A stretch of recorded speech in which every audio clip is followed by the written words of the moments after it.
Hello, and welcome to Beautiful Hearts and Minds Health Services Documentation Training. Today, we will review the timeline of service. We will also go over the documentation that you are required to submit.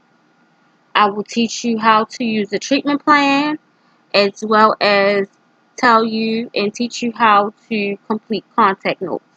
At the end of the training, you will be given a cheat sheet that identifies all of the documents that you are required to submit and when they are due. So to begin, we will discuss the timeline of service.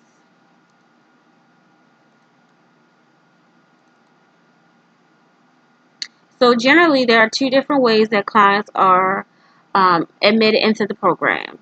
If you have a client that is not already connected with a therapist or any mental health professional, then we generally have that client to complete an interest form. Once the client completes the interest form, they will be scheduled an intake. During that time, they will complete our intake packet. They will complete the release of information and consent to treatment. They will also be screened. The screening identifies whether or not the client is eligible for services. And generally, in order to be eligible for services, the client, of course, must have Medicaid insurance. They must have a priority 1 diagnosis if it's an adult. If it's a minor, they must have a emotional or behavioral issue. They must not have an open authorization with another agency. And we just basically identify whether or not the services that we provide fit their needs. Sometimes we get clients who have issues that are outside of our scope of work, and therefore, if we identify that we are not able to accommodate them, then we will assist them with finding someone or different agency that can. Okay, so after we complete the intake and the screening, then we will attempt to connect them with one of our therapists. Right now, we have about 4 or 5 different therapists that we work directly with that we can schedule them an appointment, generally within a week or two. So we will provide the therapist with the client's interest form so that they are able to identify whether or not they have a qualifying diagnosis, if they have the correct insurance, um, so that they can bill for them as well. So once we connect them with a therapist, each therapist or agency has their own policies and procedures on referring clients. Most of the time when we have a client that we assign to a therapist, the therapist will want to see them at least at a minimum twice before they complete a referral. Um, if there are extreme waiting circumstances, like we have before, where there may have been a client who, has suicidal ideation, then the therapist can complete a referral off of one visit. However, the general rule amongst therapists is that they need to see the client at least twice. Um, Not every client that we refer to the therapist may not qualify for services either.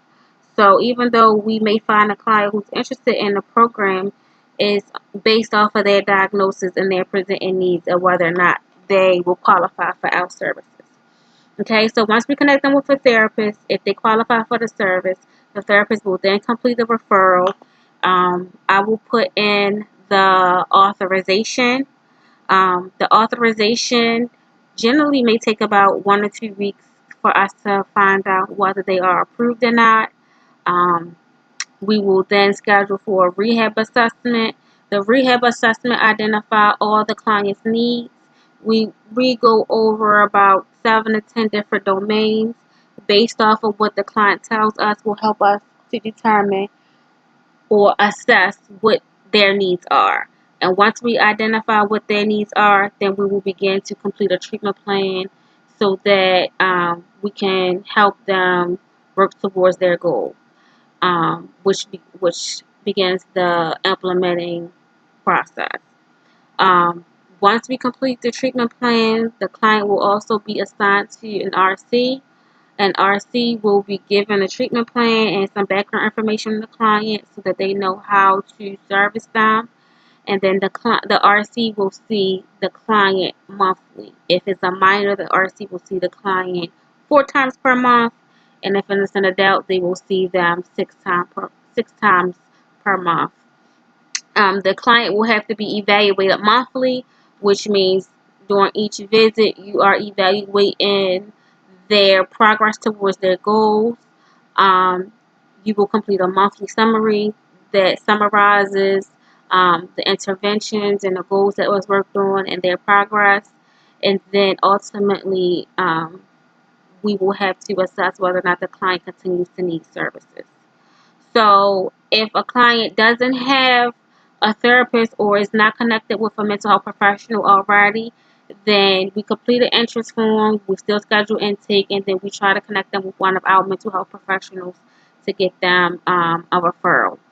If a client already has a mental health professional, whether it's a social worker, a therapist, a psychiatrist, their primary care doctor, any licensed mental health professional, then we still schedule them to come in for intake so that they can complete a release of information, or sometimes the therapist will complete the referral without having that. So we'll send the therapist or whoever the referral form to have them to complete it. And then once we receive the referral, then the same process takes place. We screen the client, because even though we may receive a referral from the therapist or the mental health professional, we still have to screen them to identify if our program is the right fit for them. So then we still screen them, we complete the intake, and we move forward with the process, completing the authorization and assessment. Okay, so this is how a client is admitted into the program.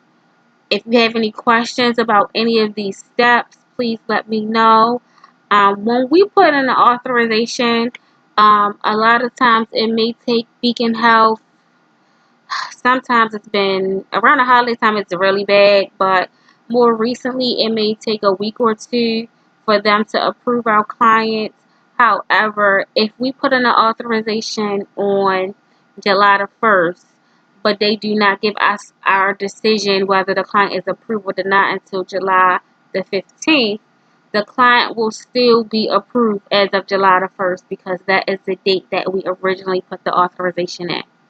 Okay, so a lot of times when we first get a client, the administrative staff will complete the intake process, which is doing the screening, completing the intake packet, doing the rehab assessment and treatment plan, because that gives us time to get a full approval from Beacon Health. Therefore, you aren't seeing a client that isn't approved. So we try to complete the intake process within the administrative staff to kind of allot for the time that it may take to get the approval, and so that it is not ever a situation where you were seeing a client that we are unable to bill for. Again, if you have any questions or concerns about the timeline of service and how to get a client in and what is expected, please let me know and we can review that. Okay, so the next thing that we will go over is the treatment plan. So for every client that comes into the program, they must have their treatment plan completed within the first 30 days of admission. So that is for minors and adults. They must have they must have their treatment plan completed within the first 30 days of service.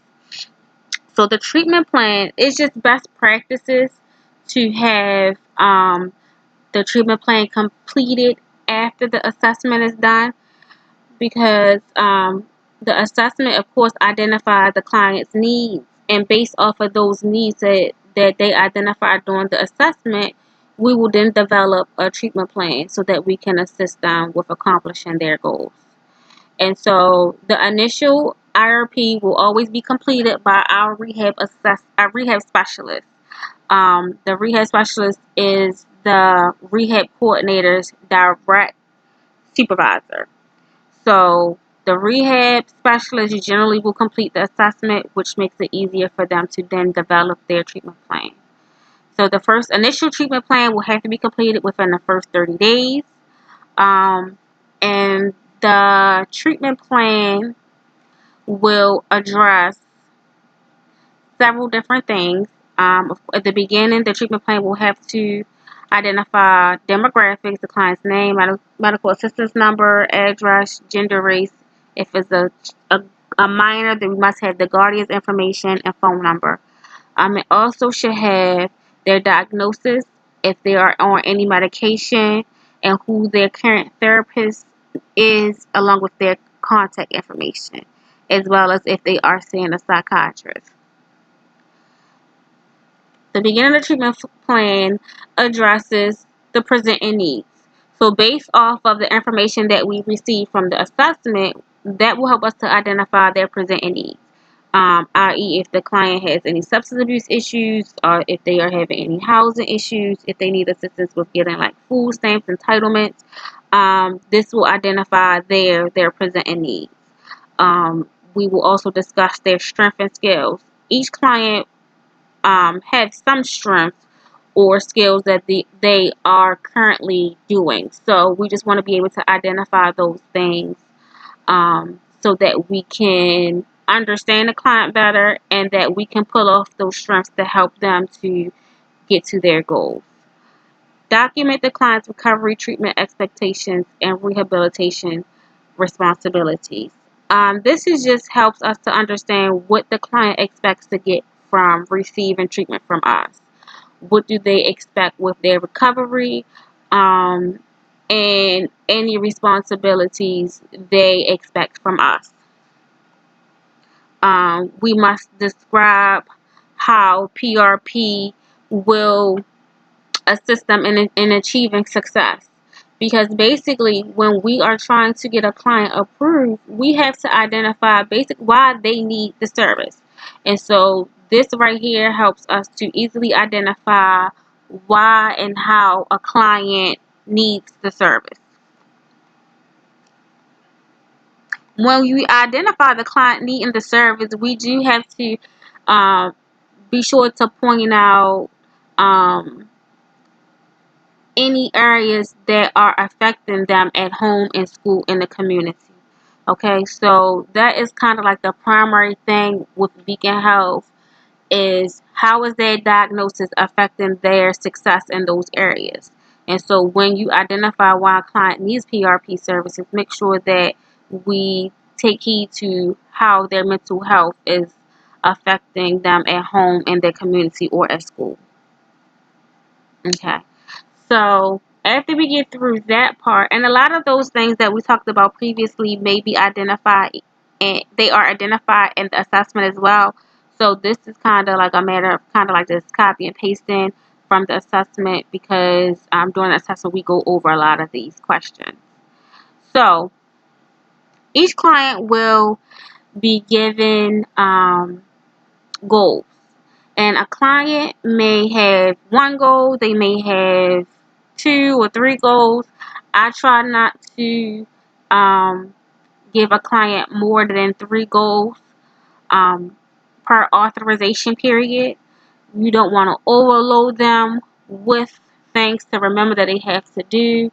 A lot of times they are behaviors that they have been engaging in for a long time. So trying to get them to do multiple things at one time could be difficult. However, each goal that we give them will have a long-term goal, and it will also have short-term goals associated with it. Each short-term goal will have an intervention. It will say how, and the intervention is basically how we as a staff will assist them towards their short-term goal. It will say how frequently they should be working on that goal, who will assist them in reaching that goal, and then the target date that they wish to reach that goal. Okay, you also see at the top it says consumer statement. So we generally write a kind of a clinical statement on their goal. Client will need to find housing within the next 6 months. However, we want to make sure that our treatment is client based. So this is why you will see that it says consumer statement, because we want to put it, we want to write verbatimly or paraphrase the client's own words and them wanting to achieve this goal. Okay. And so, like I said, generally we try to give clients between 2 to 3 goals per authorization period for them to work on. These goals will be worked on over the next 6 months. Your client should always know what goals they are expected to adhere to, what they are working on. Because if they don't know what they're supposed to be working on, they won't be working on it. So we have to ensure that they understand what is in their treatment plan so that they are constantly aware of what they should be working on. Okay, so document any collaboration and recommendations. Monthly, you will be required to document any collaboration that you have with their therapist or any other treatment plan member. I'm sorry, treatment team member, and what recommendations was given based off of that collaboration. A client should also be aware of like their triggers or some problematic symptoms. What are some of their warning signs and any helpful interventions that are currently working or that has helped in the past.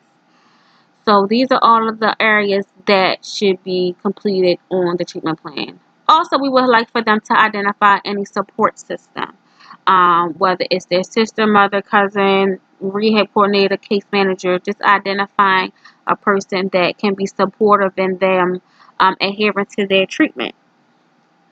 We will also identify any discharge planning that's necessary, um, and identify estimated discharge transition date as well. So once we get through all of those things, then the client will be required to sign off to say that they either agree or disagree with the plan and that they received a copy. We should always ensure, again, that your client has a copy unless they just refuse it. But it's just to ensure that they understand what they should be working on. And so if they have it in their face, if they have it verbatim, they don't have to figure it out. They will completely understand what is expected of them. So when getting a treatment plan signed, um, it's important that all persons involved in the implementation of the treatment plan signs it, which is the client. If it's a minor, it's the client and the parent.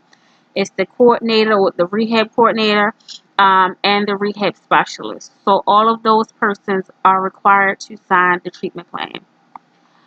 Treatment plans are completed every 6 months for adults and every 3 months for minors. So, like I said before, the treatment plan for the initial treatment plan will have to be completed within 30 days. However, that will be completed by the rehab specialist. Any concurrent treatment plans will require the participation of the client as well as the rehab coordinator and, of course, the parent or guardian if it's a minor. So if you notice as we were going through the blank treatment plan, you saw a space that says IRP review. IRP review is the space where you will update any changes or needs for the client at that 6 month or target date. So if the target date is for 6 months and at the 6 month, you will review the IRP. You will review each section of the IRP, which is why there is a box under each section. So although a client presenting needs when they initially came into the program may have been housing and substance abuse, they may have acquired some permanent housing or got their apartment from off of the housing list. And so housing is no longer a presenting need. However, budgeting may now become a presenting need. So every 6 months, every time IRP is expiring, you as a part of the treatment team that works directly with the client will have to review the treatment plan to identify any updates or changes that are needed in the plan. So each section will have an IRP review. You can document directly on the form and identify the changes that's needed. For the actual goals, if you see here in this box, you'll see that you either check if the goal was new, if the goal was achieved, the goal needs to be revised, the goal not met, the goal discontinued. And what you would do here, the progress on the goal is based off of the long-term goal.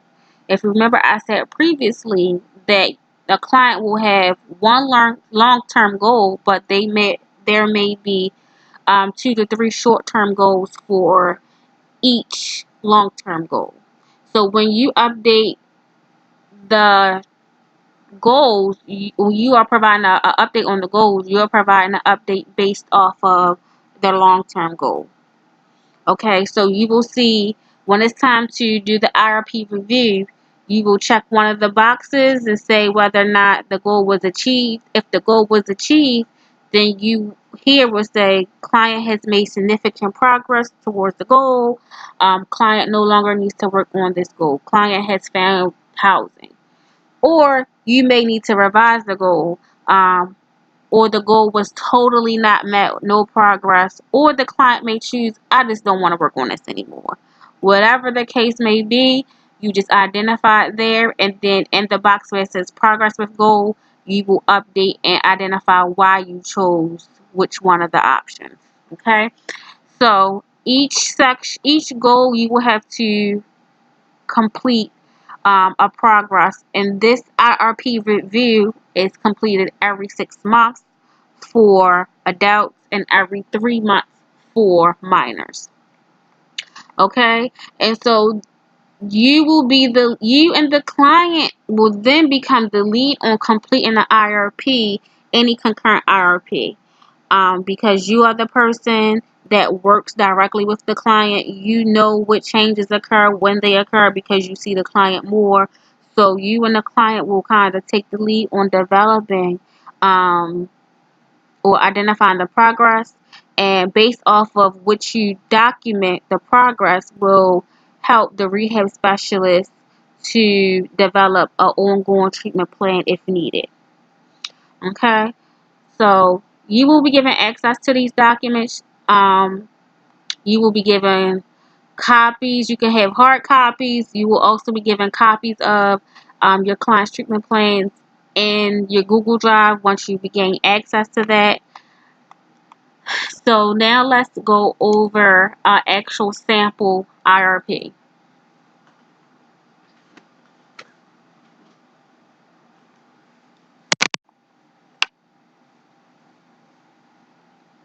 Okay. So as you see on this sample IRP, this is someone's initial IRP as identified by the check mark next to initial. It tells you the date that the plan was done, and it tells you the client's actual admission date. Okay, as a reminder, your treatment plan should always be completed within the initial treatment plan should always be completed within the first 30 days of admission, and then any ongoing treatment plan should be completed every 6 months for adults and every 3 months for minors. Okay, so again, you just fill in the top portion with their demographics, the basic information, name, address, Medicaid number. You identify their diagnosis, if they're on any medication, who their therapist is, and their therapist information. And this information is important because, again, like I said, you will be required to do some collaboration with that person. So just knowing who their therapist is and their contact information will become important. You will need to, again, identify their presenting needs. Um, so this young lady is currently transitioning to adulthood. She is eager to find employment. So she's want to move out of the family home, and she needs assistance with adopting and implementing healthy coping skills, interpersonal and social skills. So this identifies specifically what the client needs are, what her strengths are, and the strengths does not necessarily have to be related to mental health. It could be any strength that the client feels that they have, or any skill. Because those things can be important when trying to implement and identify effective interventions. Understand what their expectations are, describing how PRP can assist them, and again, we go down to their their goals. Yes. So in this particular IRP, the long-term goal, which is here at the top, is John will obtain suitable employment within 6 months. Okay. The consumer statement, the client statement was, I need to find a job so I can get my own place. So this is the client's exact words, which is why it is identified in quotation marks. It is perfectly fine to quote a client verbatim what they say. It just makes the medical record more accurate.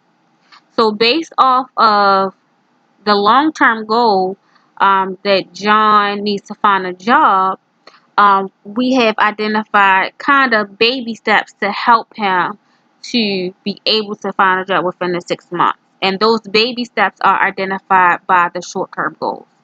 So his first short-term goal is that he will identify at least 3 areas in which he would like to work.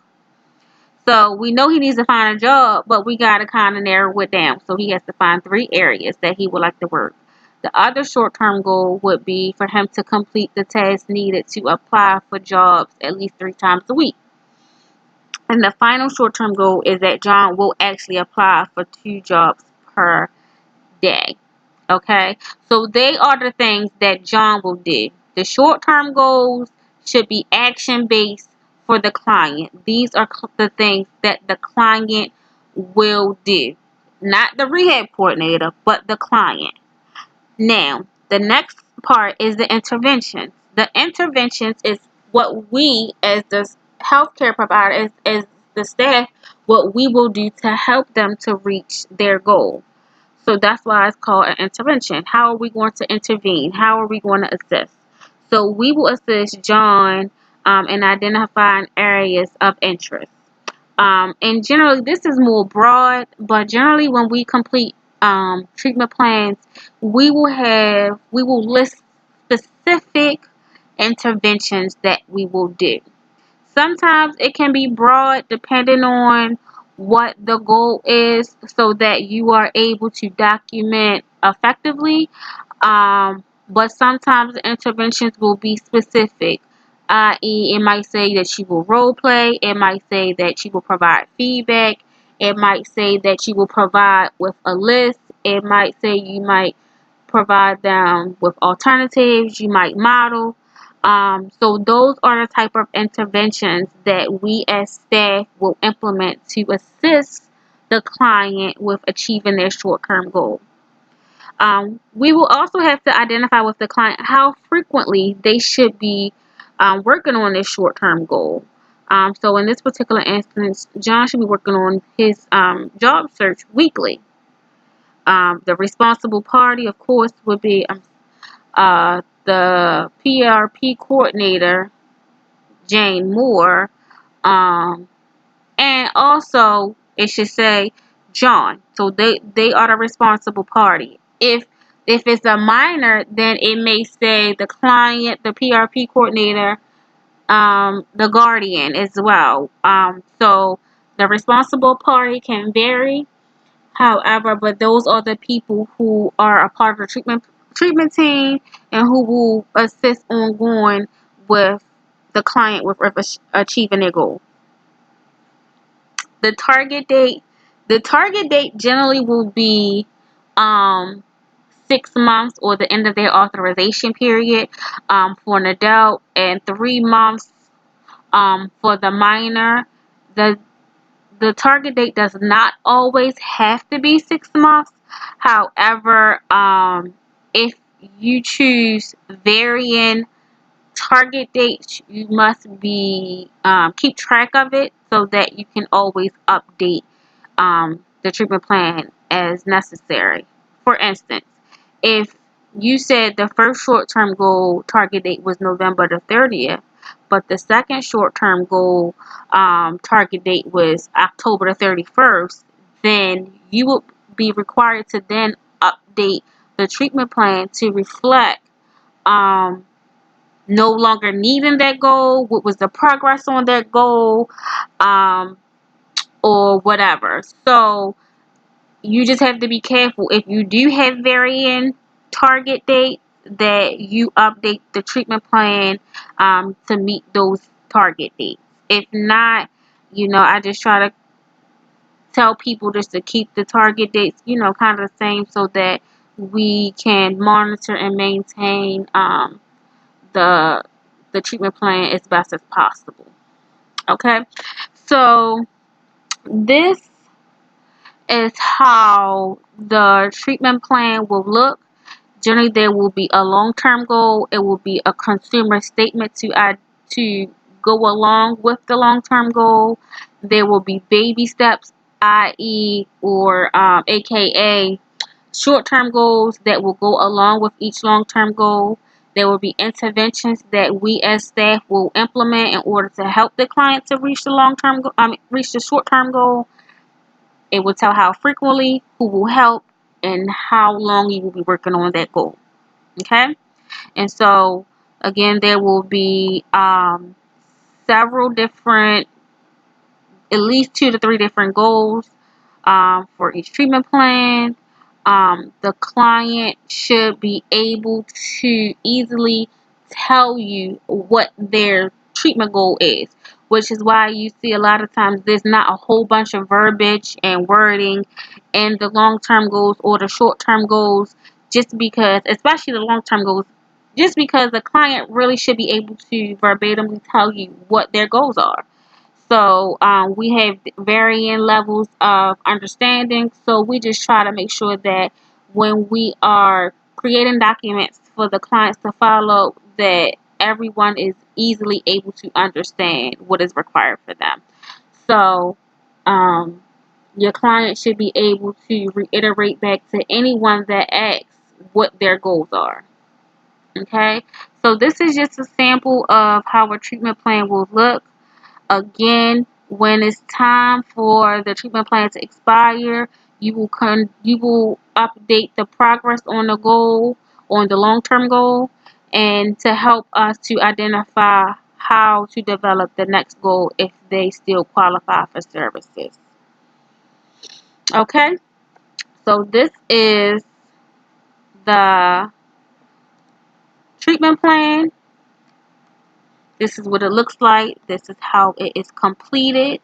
You will be required to participate in the development of ongoing treatment plans, just to make sure that we are accurately documenting and assessing and working on the right goals to fit the client.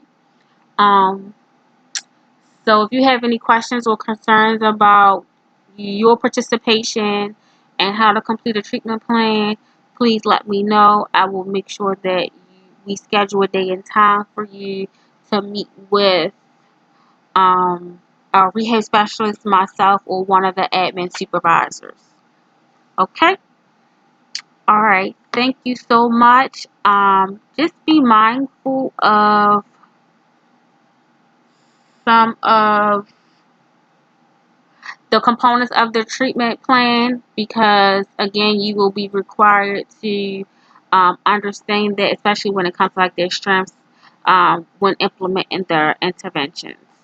Okay, so the next thing that we are going to go over is we are going to review the contact note. Okay, so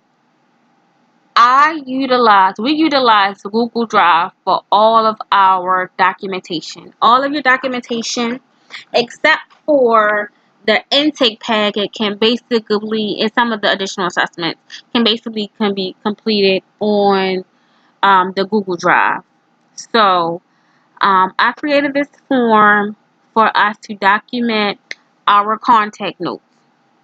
The contact notes is basically, this is like an Excel spreadsheet. As you can see, um, there are tabs at the bottom for contact note 1, contact note 2, contact note 3, and it's all blank templates in here. Contact note 5, 6, and then there's also a tab for the monthly summary and a collaboration. So these are basically your requirements for the month on how to complete your documentation. So each time you complete a face-to-face visit with your client, you should be completing a contact note.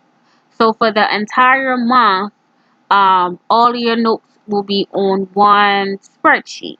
You just have to toggle. Oops, sorry.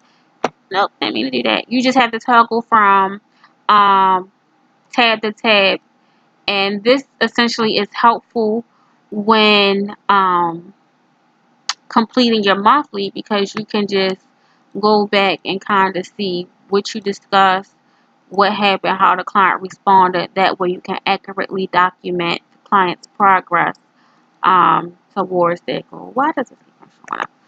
Okay, so oh, I know why. Alright, so that is how the contact note looks. I'm sorry, I'm gonna go back to, I just want to go back to, so when you will have access to this. So again, let's look at the contact note. Okay. So this one is actually blank. Okay. So this is the contact note, and when completing a contact note, of course, you know, like I said before, when reviewing the treatment plan, when you see your clients, you are working on whatever is identified on the treatment plan. So you really don't have to figure out a whole bunch of different things when it comes to what to do with your client, because it will be identified on the treatment plan. If you remember, I said on the interventions part of it, it tells specifically what we as staff should be doing with the client. Now, these right here are general. However, on some of the more updated treatment plans, there will be specific interventions. Like I mentioned before, it might be role playing, it might be praising, it might be providing feedback, it might be educating, it might be providing alternative. So it will tell you specifically what interventions you should be doing with the client. And so you don't really have to guess a whole lot about what to do when you go see your client. So when completing a contact note, if you go see your client and you choose, so if we're going to go see John and we're choosing to work on employment with John, we have to make sure that our contact note reflects what we worked on with the client. Okay, so of course, we identify what we specifically are working on, what goal we worked on, the reason we worked on it, what we actually did, and how did it respond. So this is the template for the contact note. Okay, and again, this is all on one form.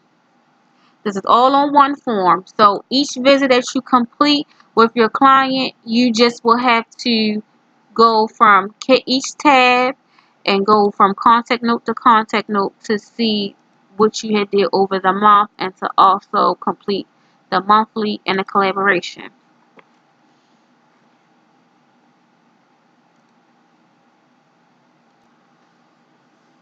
Okay, so if we are going to go see John and we're going to work on employment with John, we're going to first choose which one of his short-term goals that we will work on with him. Okay? Um, so we're going to say we're going to assist John with completing the tasks needed to apply for jobs at least 3 times a week. So that's the that's the short-term goal. So John should be completing tasks needed to apply for jobs at least 3 times a week. And what we're going to do, we're just going to assist. Okay. And so now let's go back a little bit. Before we go there, let us review the contents of the contact note. So at the top of the contact note, you'll see there's a space for the name. That's where you put the consumer's first and last name. The date that the face-to-face encounter occurred, not the date that you completed the note. Okay. There's a time, a start time and end time. So that is the time that the session started. And it is the end time is the time that the session ended. Please do not ever document that you transported the client. That is not a billable service. And technically, if you do transport a client, say that you guys are, I don't know, going to the library or you are going to a therapy session with your client, the session's time doesn't actually start until you get where you're going, not while you're transporting the client. Okay, so the duration is how long the session took place. So if it was from 1 o'clock to 2 o'clock, the duration was an hour or 60 minutes. The location, you can either write on-site or off-site, or you can be specific, such as the library, the park, social services, if it is relevant to their treatment. Also, the type of service. So the type of service, as you saw, so let's go back to the actual contact note. So the things that we just went over is these things: the client's name, the date, start time, end time, duration, location. The type of service. So the type of service is basically the main topic of the session. It is a general topic or like the long-term goal addressed during the session. So for instance, we discussed with John, we said that we were going to work on John with employment. So when we complete his note, the type of service would be employment. And so you just click the box, you put an X, or you can highlight it to identify what you guys worked on during that session. Okay, so that is the type of service. The next part of the contact note says goal as identified by the IRP, which should go right in this section. And it is exactly what it says, the goal as identified by the IRP. This should be verbatim to what the IRP says.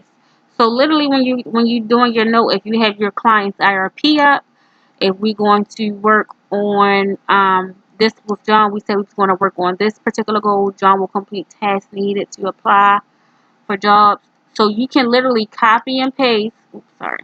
You can literally copy and paste the goal from the treatment plan and then put it on the contact note because it should be verbatim. Everything should match. Okay, and so that is kind of one of the benefits of using the Google Drive X. I just like Microsoft Word and Excel, so you're able to copy and paste items to different documents. So the chief medical complaint or reason for the visit. I have intervention in parentheses for a reason because the reason for the visit is whatever intervention is associated with that goal. Okay? So the reason for the visit, so if we say that we're going to assist John with completing tasks needed to apply, well, John is going to complete tasks needed to apply for jobs 3 times a week. The reason that we're going to go see him, or the reason for the visit, is to assist him. So we, again, verbatimly will copy and paste the intervention from the treatment plan, and that intervention is the reason for the visit. Okay? So if you think about it, John needs to work on completing tasks to apply for jobs. The reason we going is to assist him. Okay? So that's the reason for the visit, so that we can assist him with completing those tasks. Okay? So then we get down to the brief description of service. Now, this is the part that is not difficult, but you have to be careful on your wordage and how you, your wording and your verbiage when it comes to this. This is exactly what it says. We are briefly describing the service. Okay, so the client isn't providing the service, we are providing the service. So this should describe how the direct service coordinator or provider implemented the intervention listed. So if you said, in our case, we said our intervention is that we're going to assist John with completing tasks. So when we complete the note, we should be describing how do we assist John with completing the tasks needed to apply for jobs. Okay, so each intervention identified and the reason for the visit should be described throughout the section. So there may be times that you might work on multiple goals at a time and multiple interventions. If you choose to do that, then you must make sure that your description of service identifies each intervention that you said you're going to do. Okay. Um, the brief description of service should only identify what the staff did. It shouldn't say client did this. It shouldn't say client said that. It should only describe what the coordinator did with the client. The next part of it should be directly from the client. It should then directly identify the client's response. So, after describing the service, you have to identify how the client responded to the interventions that you provided. So if you say you guys did a role plan activity, how did the client respond to the role plan activity? If you say you praise the client for their success, how did the client respond to your praise? So the consumer response should always be directly related to the intervention that you provided. You can again write verbatim what the client said. You can summarize what they said. If it's something verbatim, then make sure you put in quotation marks. And you just identifying how the client participated in a session. It doesn't have to be long, but it needs to be specific to that client. Okay? Especially if you're doing group sessions, you don't want to get caught up in writing general statements. We want to accurately identify the client's progress and their behaviors because it lets us know whether the things that we're doing are working, if it's not working, and whether they continue to need the services or not. So then the plan for next visit is a simple sentence and it just identifies what topic or activity that you're going to do during the next session. So sometimes people have difficulties with understanding what's required of them when completing a contact note. However, I provided you guys with a basic note template where you generally can just fill in the blanks. Okay, so I generally start my contact notes off with the rehab coordinator conducted, and you can either write on-site or off-site visit that focus on the long-term goal. So in our instance, we can say the rehab coordinator conducted an off-site visit that focused on employment because that was the main topic or long-term goal.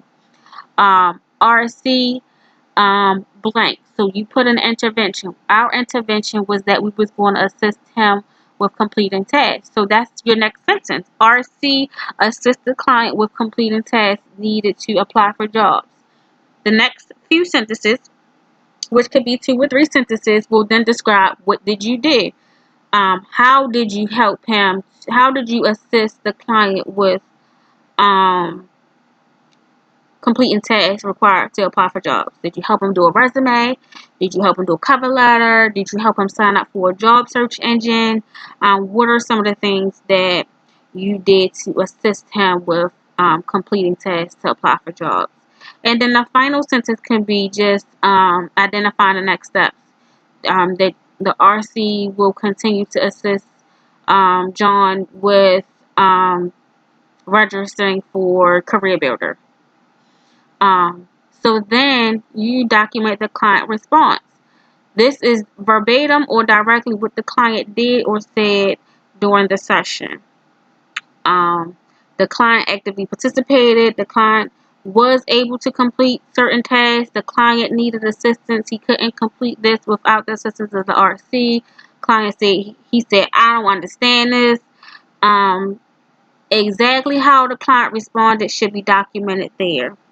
And then the plan for next visit, RC will continue to assist the consumer with employment needs, assisting client to complete tasks, to apply for jobs, whatever. So it just has to be a basic sentence. So this, you can use this template to complete contact notes. It's really just a fill in the blank type of thing. Your brief description of service is exactly that. It doesn't have to be long and drawn out. It's a brief description of service, and you just identifying what exactly as the rehab coordinator did you do, and how did the client respond to it. So this is the main areas that need to be documented when completing a contact note. There's also a monthly summary. At the end of each month, you will be required to complete a monthly summary. So when you are doing contact notes for each specific visit, each one of the 6 visits, or the 4 visits for minors, or the 6 visits for adults, you have to use the short-term goal. So when you go see your clients, you are working on the short-term goals. Okay? You're working on short-term goals. You are implementing these interventions. When it comes down to completing the monthly summary, you are summarizing the client's progress on the long-term goal. So, over the last month, what progress has John made on obtaining suitable employment? Okay, so again, this is one of those copy and paste things. You will copy and paste the entire long-term goal. You go to the monthly summary right here where it says goal number 1. You can paste John's long-term goal, highlight it so it's easily identifiable. This is his long-term goal. So when completing the monthly, of course, you put the client's whole name. You put the month and year that you are assessing. So if it's June, you put June 2019. You put their date of birth. If you don't know it, I can provide that information to you. Again, you identify the goal. So the long-term goal was John will obtain suitable employment within 6 months. And then you assess their achievement or progress towards the goal. And this must be measurable. That's why I says use measurable terms. And this is how you measure. 1, 2, 3, 4, 5. And each number is associated with a progress. So it's either no progress or major progress. So when you give an explanation of your assessment, you first will begin to say, John rated a 3, as evidenced by. Okay, so if you're saying John rated a 3, that he made some progress, why did you say he made some progress? John made some progress or rated a 3 because he was able to complete to register for 3 job search engines. However, he needed consistent assistance of the rehab coordinator in order to complete these tasks. Okay, so you will assess in measurable terms what you believe the client progress was. So you will do that for each goal. Now, some goals you won't work on for that month. So you still will have to highlight the goal, put the goal in the section. So you will go to the treatment plan and highlight the remaining goals. If you didn't work on that goal, that's okay. You still have to put it on the monthly. But then you will just say goal was not addressed this month. And that way, if medical records are requested, if we are audited, or just for our purposes, we know that that particular goal was not addressed, so we should not be looking for an assessment of their progress of their goal. Okay? So once you do that, you have to assess in measurable terms using the scale the progress that the client made towards the goal. You then again will use that same measurable scale to ask the client what do they believe their success or achievement was towards that goal. And that could be a short verbatim statement as well. It doesn't have to be longer drawn out, but just just asking simply the question, how do they feel like they did towards that goal? Okay. The next section, it tells you to list the interventions and consumer response to each. So you have to list the interventions that you implemented throughout the month. I always suggest not do implementing too many interventions in the month. Maybe using 2 or 3 interventions in a month. That way you can easily identify what interventions are effective and which ones are not. So, a part of the process or a client's progress can be based off of the interventions that we implement. So, a client might still need help with finding a job, but us just telling them to go apply for 5 jobs a week might not be the best intervention. They may need us to actually go to the library with them and assist them with the application. So, although they still need to find a job, us just telling them to do on their own might not work. They may need additional assistance. So this helps us to evaluate as well the interventions that we're doing so that we can identify if it's working or not for the client, which essentially is good for us so that we can give them the best treatment, but then so they can know as well what works well for them and what doesn't. Okay, so then the next section is describe any changes in the client's status, if they got a job, if any health issues came up, any mental health issues, any special observations, did they move, whatever. You will just list them there. Sometimes it's just none. And then we also have to finally is identify why do they need ongoing services. Client needs ongoing services because they have not made significant progress towards goal. Client still needs assistance with learning effective coping strategies. So this again is just can be a one sentence thing, but you just identifying what the client needs, why the client continue to need services. And finally, at the end, you just type your name, your title, rehab coordinator.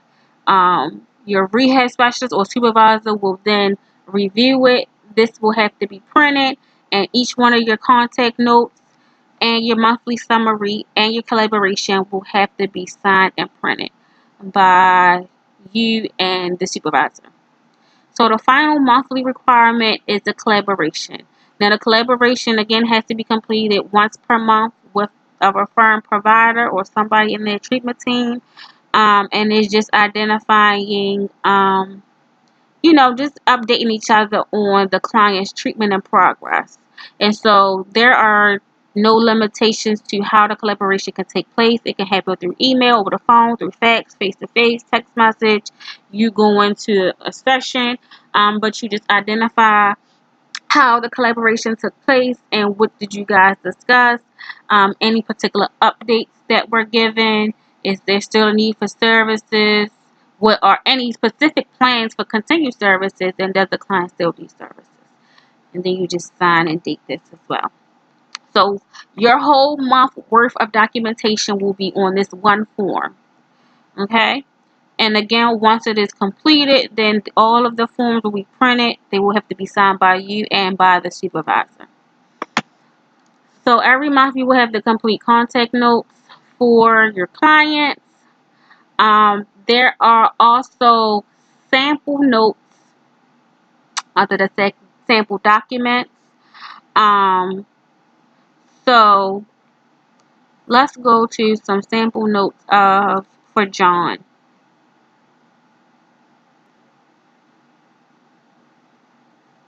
So, equal to sample note for John. We went to go see John Doe on May the 1st at 4 o'clock. We stayed an hour. It was off-site. We worked on employment. We worked on the goal. John will complete tasks needed to apply for jobs at least 3 times a week. the reason for the visit or the intervention that we did was to assist him with completing those tasks. Okay, and so this is a sample note. This is how, this is describing how, excuse me, this is describing how we assisted John with completing those tasks. So the note goes, RC conducting an off-site visit that focused on employment. RC met John at the library. RC led an open discussion with John about his current struggles with job search. RC helped John to gather addresses and dates for previous employers as well as contact information for references. RC required John to list responsibilities from previous jobs. RC then assisted John with developing a resume to highlight his previous work experience. RC demonstrated how to use a resume template to make his own resume. RC provided John with feedback on resume in order to make himself more marketable to an employer. So if you notice in this brief description of service, it identifies everything that the RC did. And though we have all these sentences, it all sums up to be that the RC helped John to create a resume. Okay, but we just have to write it in a way that it shows that we are providing the service and it's describing how we provided the service. And so then we have to document how did John respond to the service that we provided. John was receptive to RC. John reported that he has been struggling with job search because he does not have a resume and he does not always feel up to doing anything. John was able to provide information pertinent to completing resumes such as references, previous employer information, and job description. John assisted in developing his resume with the assistance of RC. John reported that he feels better about applying to jobs now that he has a resume. So this is specifically identifying how John responded to us helping him find a resume. It identifies how he feels. It reflects his diagnosis because it says he does not always feel up to doing anything, which probably means that John's diagnosis is depression. So it reflects his diagnosis, and how he responded to the intervention that we provided. We also have to complete a mental status exam for each visit to identify the client's appearance, their behavior, their affect, their mood. So just make sure that this is reflective of how they presented themselves during the session. And then the plan for next visit, RC will continue to assist client with learning job readiness techniques to prepare for employment. Okay, so this is a sample note. There is another sample note here that's kind of like a follow-up. There is a sample monthly. John rated a 3 as evidenced by his ability to participate in sessions going towards completing tasks for employment. John was able to complete a resume and cover letter. However, he was unable to complete tasks without the assistance of program director. So this identifies his progress, but why he rated a 3. Okay.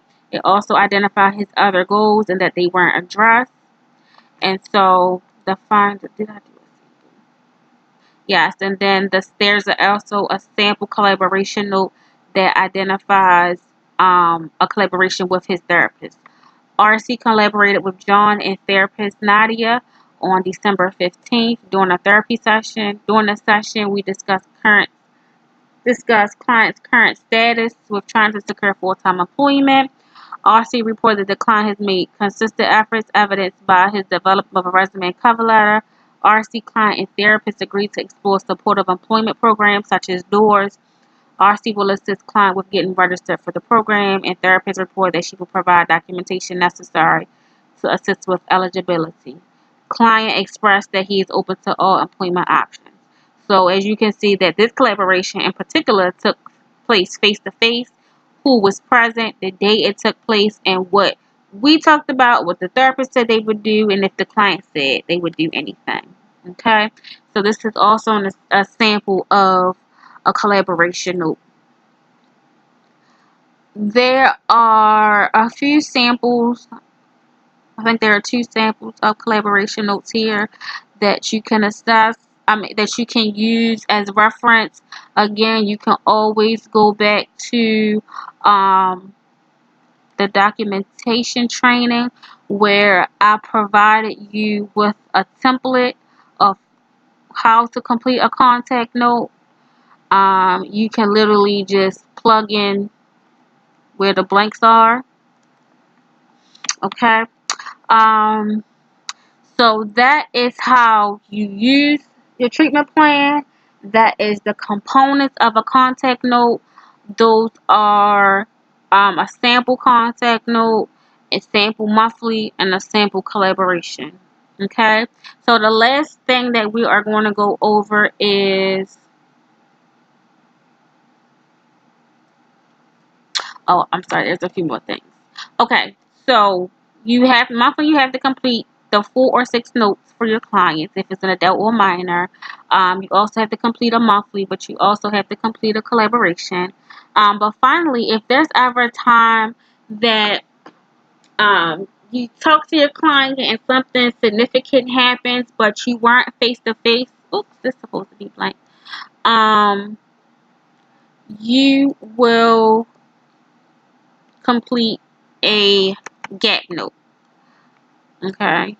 So the gap note is used to document any gaps in services. It is used to document um, any specific areas that you feel is relevant to their treatment, but didn't take place necessarily face to face. So you will document, like, if you had scheduled appointments and they no-show, they canceled, they rescheduled, the client has been unresponsive or non-compliant, and then you just give a brief description. Client was a no-call, no-show today for a scheduled appointment. RC attempted to contact the client but received no response. Okay. If a client calls you and you're not with them, it's after hours, they say they are having a crisis, you can document that in a gap note. But then sometimes, depending on the crisis, you might have to also complete an incident report. So this is used for those instances where things happen with your clients that aren't face to face, but things happen that you should still document. So you will then document those things as a gap note. Okay. So the next thing is the billing form. So every time you go see your client, you need to document your visit. This billing form is due every Monday by 12 o'clock. This billing form identifies who you saw for the previous week. For instance, if you submitted this billing form on Monday that just passed, then this would have been for last week. Okay, from last Sunday to Saturday. So, you will put the month and year. The month and year, June 2019. The provider is yourself. You will write Lakeisha Ross. And then you will list all of your clients. John Doe, Jane Doe, Michael Strahan. You would write their diagnosis code. If you don't know it, that's fine. I can fill it in. If you don't know the authorization end date as well, I can fill it in. Underneath the day, be sure to put the date. So whatever Sunday's date was, you will put that here. Whatever Monday's date is, you will put that here. And so for each client, if you saw, for example, let's say we saw John Doe, we will put, let's say, June 2019. The provider is Lakeisha Ross. We saw John Doe. His diagnosis code is F33.2. He's depressed. His authorization ends 11/30 based off of the treatment plan. That, if you go back, the end date of the treatment plan normally corresponds with the authorization end date. So we'll say his authorization end date was 11/30. 11/30, let's say 19. And then whatever. So for the last week, we will say, so if Sunday, June the 16th, 2019, then we put the 17th, the 18th, the 19th, the 20th, 21st, and then 22nd. So all of last week, this is, we had to identify who we saw. Okay. So if we saw John Doe last week and we saw him off-site twice, say we saw John Doe off-site on Monday, so we put an X, and then we saw John off-site on Thursday, so again we will put an X. We also saw Jane Doe. Jane is bipolar, and she expires the same time John does.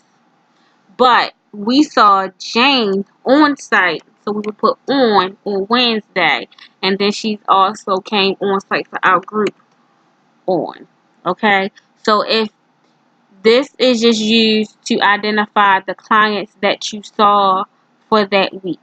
Okay, this has to be turned in every Monday by 12 o'clock. This is generally, unless you request for it not to be, we can pre-fill in your billing form for you, where it will already have all of your clients listed, all of their diagnosis code, all of their authorization end dates. So the dates, so literally all you have to do is check the X if it was off-site and write on if it was on-site. If you download Google Drive to your phone, then you can access this form and only have to put in the X's. This is, again, due every Monday by 12 o'clock. The key is here so that you can remember what you're supposed to put for what, X or on. And this helps us to identify each visit that you completed for the previous week, so that we know if the client is being compliant, if you need any assistance with collaborating or contacting the client if they aren't being compliant, if there's any specific issues going on, then we are able to identify those things and identify if the client is being active or not. So please be sure to, this is required, this is mandatory that you complete this every week. It's due every Monday by 12 o'clock. We try to make it easy by pre-filling it for you again, and that way you only have to put the X's or ons. However, if you want to pre-fill it yourself, which some providers do prefer to do it themselves, that's fine. But you are required to have this completed by Monday by 12 o'clock every week. For some reason you didn't see any clients for that week, just shoot us an email, your direct supervisor email, the executive assistant an email, letting them know that you did not complete any visits for that week. So we will not be looking for a billing form. When you submit the billing form, any visits that you identify on the billing form that you completed, there should also be a note completed for that as well. You will, the timeline for completing visits is each face-to-face visit should be documented within 24 to 48 hours. So if you go see John on Monday, by Wednesday you should have completed his note. Okay, so when you submit this billing form, you should also have completed each one of the notes. Okay, so each one of your notes should have been completed. If you did your last visit on Saturday, then you should have completed the visit by Monday anyway. So all your visits and stuff should be completed when you submit this form. Based off of the completion of this form, that's how your notes will be reviewed. So whoever you said you saw throughout the week, your notes will be reviewed weekly. Okay? If for some reason you have to do note corrections will be sent to you, and you will have the same 48 hours to complete any note corrections. Alright, so if you have any questions or concerns about this, please let me know. And in another video, we will go over how to access this form. I'll go over again how to complete it. But if you have any questions or concerns about completing your service ticket, please be sure to let me know, because this is required. Okay, so Another thing that is required, each time you go see your client must sign for that visit. So you put your client's name at the top, the month that you're completing, the year, your name as the coordinator. If it's a minor, having a guardian to sign. But each visit, you must put a date, the time, start time, end time. Check whether it was off-site or on-site, whether it was a group session or one-on-one, and then just have the client to sign. Okay, so for each face-to-face visit, you must have your client to sign for that service. If it's a minor, the minor can sign for their 4 visits, but just be sure that the adult signs at the top and next to the bottom or next to the bottom of the visit. Okay, if you have any questions about that, please let me know or talk to one of the administrative staff. And I think we talked about this before in a previous um, training. This information that is on the signature sheet will have to be copied onto your timesheet.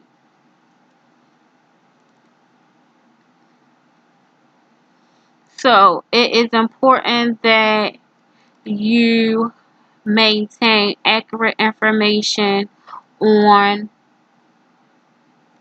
your signature sheet.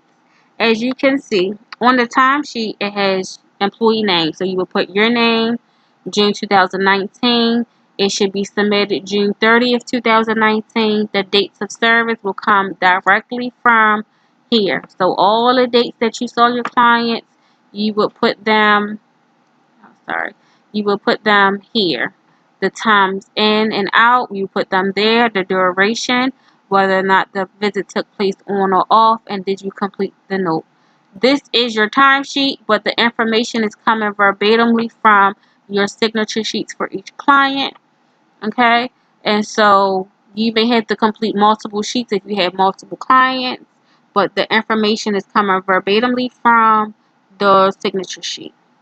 Okay, and so that takes us back to some of your requirements. So let's go to the final thing, which is the cheat sheet. Okay, so rehab submission cheat sheet.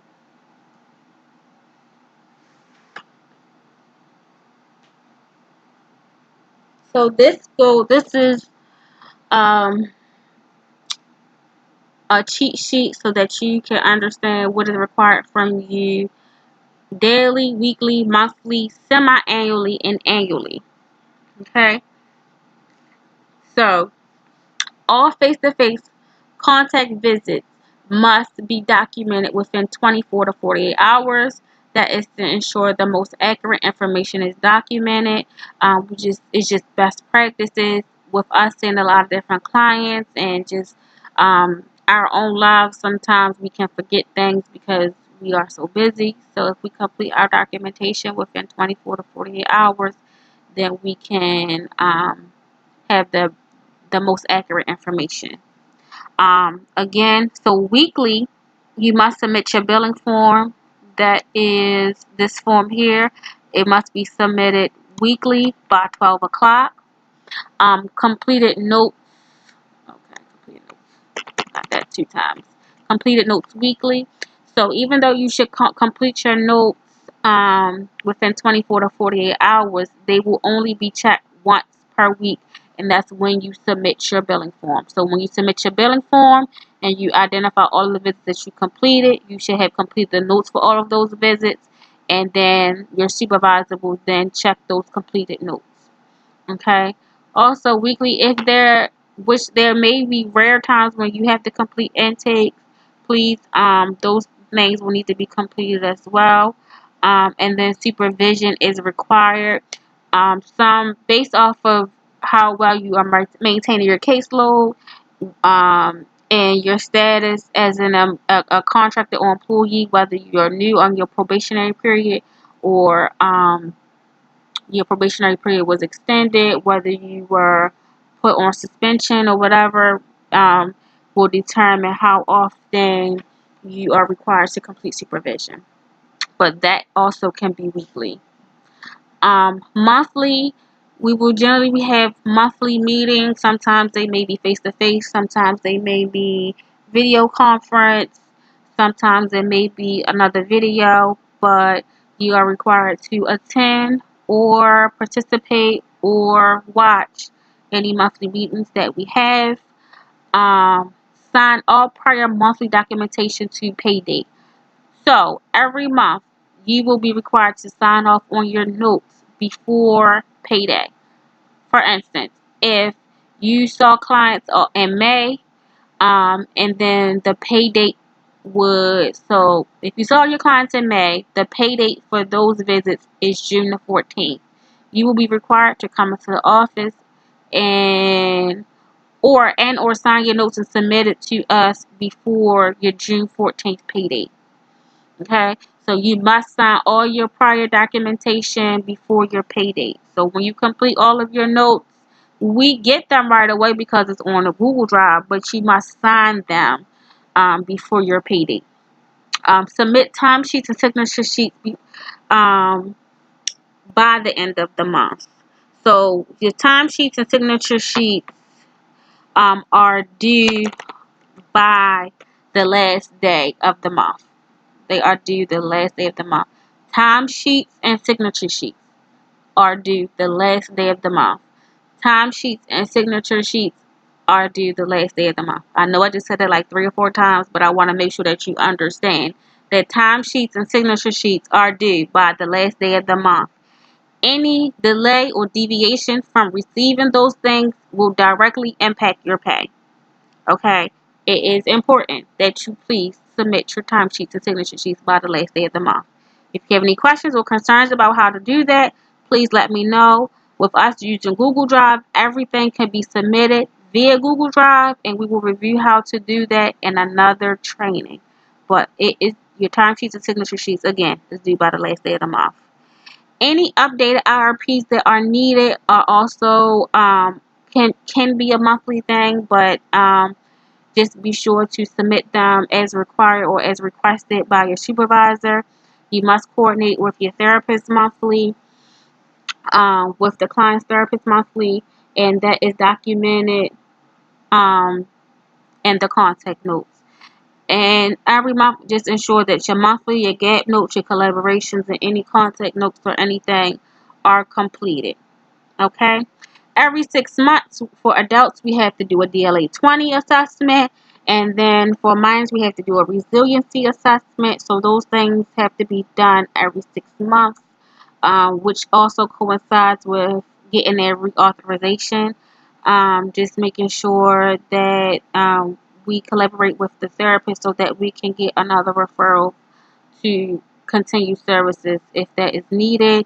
Every 6 months is not a specific form, but if you know your client's phone number or address has changed, please provide us with that information. Access to entitlement, that is an assessment in the intake packet, and it just identifies what entitlements the client is currently receiving, if they need to apply for any entitlements, if any of their entitlements have changed. And then if there are any updated IRPs needed as well, we will do that every 6 months. Every year we must submit authorization to release, which is in their intake packet. So I think we went over this before. When you complete an intake, there's authorization to release. So every year we have to get those authorizations re-signed so that we can continue to speak with certain people in regards to our client's treatment if they want us to. Okay, so any additional items that we need, we may need you to participate in some agency-wide activities, any groups, anything that may come up. We just work as a team. We work with all hands on deck. We try to help each other as much as possible. Okay, so I know we went over a lot. Again, I know I've said it several times, but at any time during the video, if you had any questions or concerns about anything, please jot those things down. You can email me and we can schedule a day and time for either you to meet with me or one of the supervisors. But please let me know if you have any questions or concerns in regards to any of the information that we went over today. You will have access to all of these documents, the blank documents. You will have access to this video for your reference. You will have access to this cheat sheet so that you can remember what is required of you as well. So thank you very much. I know we went over a lot, but again, if you have questions or concerns, please let me know, and have a great day.